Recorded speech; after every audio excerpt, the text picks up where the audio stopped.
Hello ladies and gentlemen, and welcome back to another episode of Solar Nations. I went ahead and changed the name, so now it just says Solar Nations.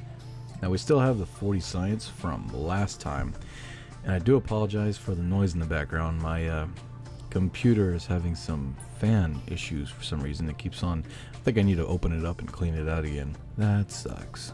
40 science. Okay, so obviously we're gonna go ahead and get basic rocketry, and of course engineering 101 for the decouplers. Now general rockets, let's see, survivability, which is a must, but right now we don't have that much science, so we can only pick one. And the first thing you're going to realize is that when you're building a rocket and launching it, the thing you want is, even though survivability is a good thing and having better engines and everything else is also a good thing, stability is better. And plus it has a side decoupler, which is going to be real nice. These big fins and these nose cones are going to help the rocket stay straight. Now I would love to have a thrust vectoring rocket engine with bigger fuel tanks, because bigger fuel tanks means that it's going to be more stable.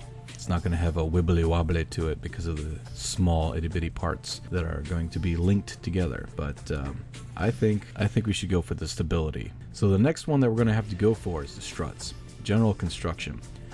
Once we get struts, that means we can make our crafts a lot stronger. That should be our next goal. Alright, so now what we need to do is build a craft that either can get into orbit or at least get to another biome so we can land and take more science. Sort of like that, okay?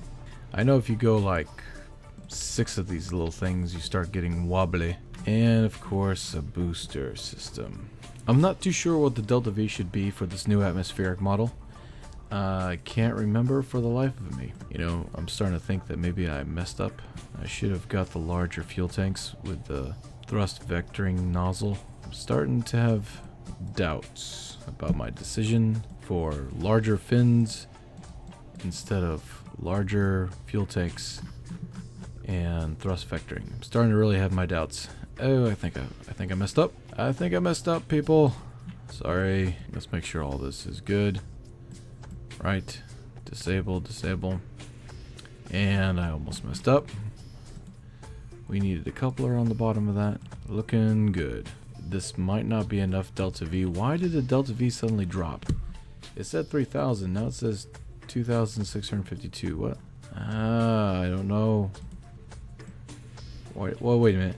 Okay, so I guess the first stage is, second is, so it's all together. I don't know, there's so many numbers, I don't know what I'm doing. Explain to me, damn it. Alright, so this decouples, that goes, this goes, okay, decouple, Alright, well, we will, this will be called the X2, and launch in 5, 4, 3, 2, we're all gonna die. 1,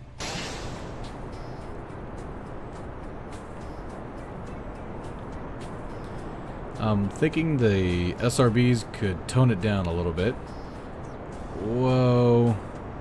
Going a little too fast there. Yeah. Now, because we don't have a whole lot of control, we're going to try to get through the thicker atmosphere. Holy crap. Alright, well, that worked. 30,000. We'll go to 30,000. Okay. As far as possible before we start our gravity turn. I want to be away and out of the atmosphere. And we're going to go to about 30,000. That should be light enough. Okay, let's attempt this. Because the only thing steering this thing is the reaction wheel inside the capsule. This has no steering capability whatsoever. Whoa!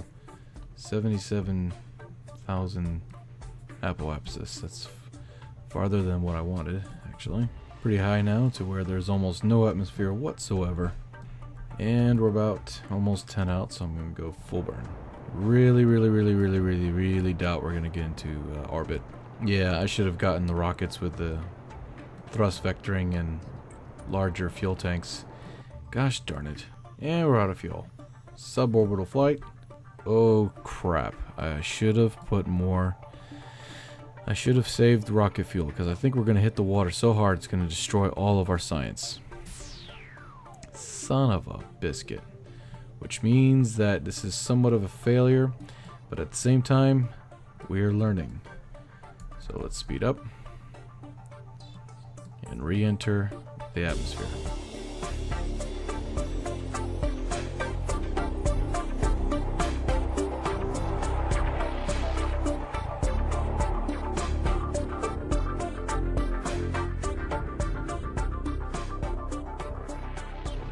This could be bad. Oh, we're losing control. We're losing control. We're losing control. Not good, not good, not good, not good. I'm having to use the arrow keys now to keep it. Oh, something blew up, but I can't. I don't know what it was because I'm focusing on the gimbal or nav ball. Focusing on the nav ball. Come on, come on. I'm using WASD keys to try to keep it on there because the SAS isn't really strong enough. All right. Okay, good. Whew. Well, we lost our goo containers. I knew that was going to happen. Okay, that's good research. Good research, ladies and gentlemen. Good research. And not yet. Not yet. Let's slow down a little bit more. Not yet. Not yet. Not yet. Go. Go. Go. Go. Go. Parachute. Parachute. Parachute. Parachute. I would have rather have landed on land because water is extremely dangerous. In this game, it is very dangerous. It's more dangerous than land. All right, so if we build another rocket, yeah, we lost everything. That's what I was afraid of. All right, so if we build another rocket, let's put more parachutes on it. I don't know where to hide the goo containers. We gotta hide them somewhere. All right, so that recovery gave us 1.3 science, which is literally nothing. I gotta be creative here. Maybe we could put them on the inside, clip them on the inside. Would you guys really hate me if I clipped them on the inside? Would you absolutely want to wring my neck? Ah. Come on, don't hate me. Don't hate me. That's perfect. We're gonna go with that. Let's see what your comments are below. Vaos, I hate you so much. I'm so sorry. You know, but in reality, they would be tucked in somewhere. I mean, come on. Also, remember that if you're gonna leave a comment, make sure to be careful with your links because YouTube will, by itself, spam your comment if it has a link in it that it doesn't recognize. A lot of people, they send me links and stuff through the comments, and I have to go into my thing and unspam them because unfortunately YouTube's like, oh, look, spam. I shall delete it for you, so good sir. How much is it if I just call you that? Whoa! How the hell does that... I'm reading here. Am I reading this right? No way. No way. Okay, we're trying this. In 3, 2, 1, launch. Here we go. I doubt this. I doubt it. I doubt it. I doubt it. Okay, well, I need to start making my gravity turn, and there's no way in heck I'm going to be able to do that. I'm at the mercy of these things. And decouple. That was a nice little booster. Got me up way high. Question is, do I have enough Delta V in my little rocket to be able to make orbit now? Okay, well, because of the fact that we're at such a steep angle, and I know for a fact that two little itty-bitty fuel tanks are not going to cut it, I am not going to risk Jebediah's life on this one to see, oh, will it work? Will it work? Because we launched without giving this thing a proper set of parachutes, but because of the fact that we have very little control, even though we clicked on the stability icon, which I'm really starting to bite my tongue on that. And you know what? Let's go ahead and just take science anyway, because I intend on living through this. So observe, observe, observe, keep. We can get some EVA data. You know, I don't like part clipping. I really don't like clipping a whole lot, but sometimes it's not bad, you know. It's not really bad. It's not that bad. And I'm gonna hit 0 key and bring those back in. And full burn. Go, go, go, go, go, go, go, go, go, go, go, go, go. Parachute. Parachute. Oh, easy, easy, easy, easy, easy. Easy. Oh, Jebediah, you are home. Get off of that dangerous thing, will you? And we got 5 science out of that. Nice. 5.2 science. Sweet. Alright, time for the X4. This obviously won't work. Might be a little weird, but I'm just trying to save the science data. The thing is that we need to get our hands on struts. Struts will make or break this space program. But until then, the strongest way you can do this without struts is to put the decoupler, connect it somewhere in the middle of the fuel tank. So it's not dangling, so the bottom part is not dangling back and forth because it's attached way up high, and it's not, the top part is not waving back and forth because it's attached way down low. So right in the middle. Right in the middle for the best stability we can get. I think we're going to be completely out of the atmosphere when we ditch these, so we're not going to need stabilizer fins for the rest of the craft. Yes, we have 2 decouplers on there. That's weird. And then this one decouples, right? And tell you what, we'll have the 3 outer ones ignite, but the middle one won't ignite until we're out in space. I think we're going into space this time. Hey. Let's go ahead and fast forward to the morning. It's a beautiful day. In 3, 2, 1. Oh, it's a slow launch. It's a beautiful, magnificent slow launch. Staying straight so far. Alright, let's get some of that low altitude data. While flying at Kerbin, yes. While flying over Kerbin Shores, yes. Observe while flying, yes. And flying, yes. Full power. Bring it down just a little bit. Alright, we don't want to go too high in our apoapsis. And right at 30,000, I think I'm going to start my gravity turn. Actually, let's try 25. Whoa, okay, what's going on? I need to put some command pods on those boosters and use them like reaction wheels. And I keep on forgetting to take out the monopropellant. Jeez. Alright, ditch him. Oh, we, apoapsis of 124. I guess that will do. 9 seconds. Okay, full burn. So what we're going to have to do is we're going to have to actually build in-game laws or in-game rules.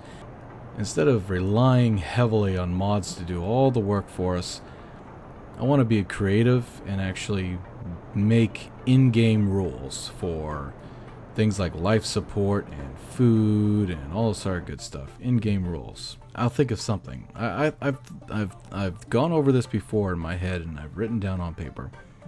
We'll think of something for life support, because we have a clock that tells us how long something's been in space. So if we put a rule governing of how much food and water is on that particular thing and how long it can stay in space, then we can sort of, oh cool, I think we're going to make orbit. Then we can sort of, you know, guess at how much food he has left and whatnot. We are in orbit, ladies and gentlemen. I do not know how, but we are in orbit. Sweet. Now we just have to get him back down. The mods that I want to install on this to make the game look prettier and have their helmet off and everything, unfortunately that would impact performance. Sadly, for some reason, it does it more now than it ever has done before. All those mods that I used for star background and clouds and city lights really impact performance. It's kind of sad, so I've been kind of weaning away from that, but you know, I'll get back to it eventually. So yeah, so something like one of these pods. Let's say one of these pods could stay in space. We'll give them a law or a rule that this Mark 1 pod can only stay in space for about 2 days. Food, water, and oxygen, 2 days worth. And once this little timer says 2 days, if the pilot isn't on the ground or attached to something else that has more life support, then he's as good as dead. We'll go ahead and rename the vessel Jebediah is dead. Oh no! And then we'll build something. So when they start actually going on to other planets and making their own food, we'll make like an agricultural dome that will have rules governing it. Like one agricultural dome can feed one Kerbal for 3 months, and then it takes another 3 or 5 months in order to grow more food or something of that nature. So you want like 3 or 4 agricultural domes for one colony so you can have food year round, you know. We'll figure it out, because you gotta remember, I hate leaning like a crutch on mods to do all this work for me, to be able to build ships and you know, have a mod for a factory or a mod for parts and mods are good. Don't get me wrong, mods are great. I love mods to death. They are really good. But we're going to try to keep this as stock as possible. So instead of leaning on mods, let's go ahead and, just like the old days, and I know a lot of you young guys, ladies and gentlemen out there, are probably going to hate me when I say this, but in the old days, we used our imagination like Dungeons and Dragons. It was completely played on cards and boards, and we wrote down our scores, and we wrote everything on paper, and we used dice. It was all the imagination. So let's try to do something like that with this. So if we want to go to the moon, let's say, then we need at least 4 days worth of food, water, and oxygen. So we'll put 2 of these things together. We'll put 2 Mark 1 cockpits side by side, and have him go out there and come back, you know. And if we want something that takes 300 some odd days to get to Duna and back, then what we'll do is we'll build something something like a storage container with food or whatnot, and we'll make it real. I mean, we won't make it stupid, like, okay, here's my little itty bitty thing and we can feed 5 Kerbals for 2 million years.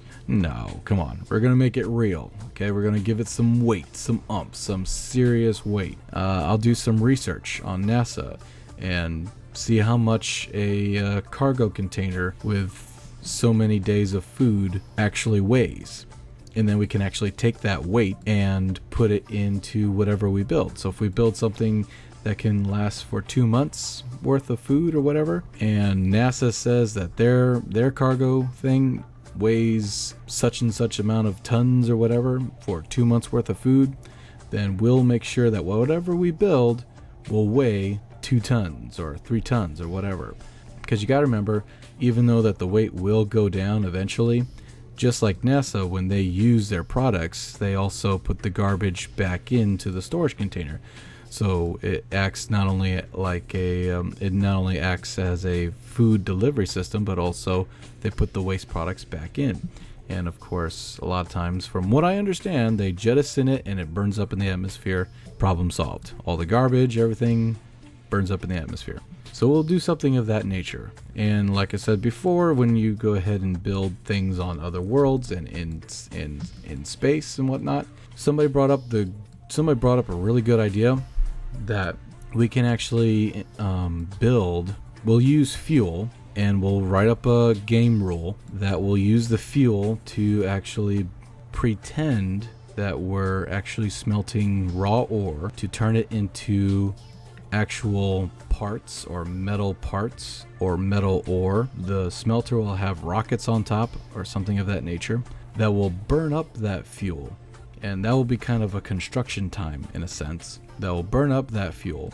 So in order to build that rover that costs $1,000 and is 10 tons would mean that we have to burn 10,000 units of fuel in that factory smelter thing. So what you'll see is, you'll see a building and you'll see the engines go up like it's burning metals together or smelting materials together, and then when it burns the 10,000 liters of fuel, out pops a rover. Or in this case, I will go ahead and put the, take the rover out of SPH or VAB and hyper edit it over to the colony's location.